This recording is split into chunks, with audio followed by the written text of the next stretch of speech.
2017 жылы аспан әлемі дүр сілкінді. Біздің күн жүйемізге тарихымызда тұңғыш рет Оума атты жұмбақ қонақ ұшып кірді. Ол темекі пішіндес оғаш астероид болатын. Араға 2 жыл салып, 2019 жылы Борисов кометасы келді. Бұл кәдімгі кометаларға ұқсайтын, бірақ тым алыстан басқа жылдыз жүйесінен келген екінші саяхатшы еді. Енді міне ғалымдар 3-ші қонақты қарсы алуда. Оның аты 3i Atlas.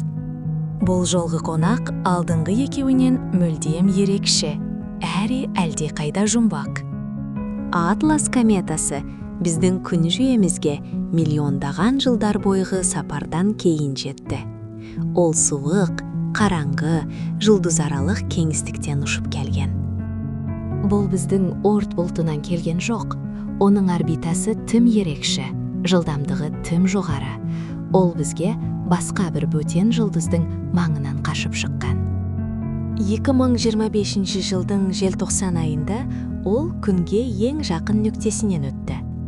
Дәл осы сәтте комета күтпеген жерден оянып, белсенділік танытты. Күннің ыстық демі тиген сәтте кометаның мұзды беті жарылып, жанартаулар атқылағандай болды. Ғарышқа тонналаған газ бен шаң бұрқырап шықты.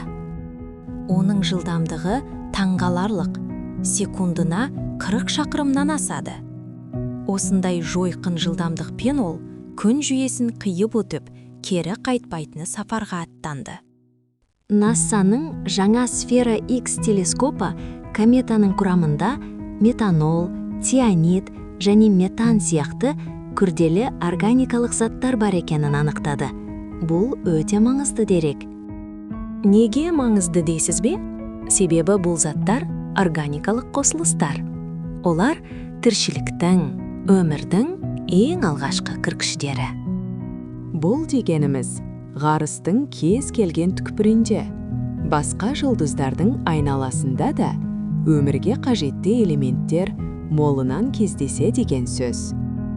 Қаңтар айында Хаббл телескопы кометаның суретін түсірді. Суретте кометаның алдында күнге қарай созылған ұзын қарсы құйрық пайда болғаны көрінді. Бұл сирек кездесетін құбылыс. Шын мәнінде комета күнге қарай құйрық шығармайды. Бұл жердің орбитасы мен кометаның қозғалысы тудыратын оптикалық иллюзия. Біз тек кометаның артында қалған ірі шаң түйіршіктерінің күн сәулесімен шағылысуын осылай теріс жаққа бағытталғандай көреміз.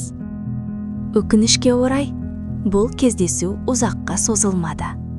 3i Atlas қазір күн жүйесінен сағатына 100 мыңдаған шақырым жылдамдықпен алыстап барады.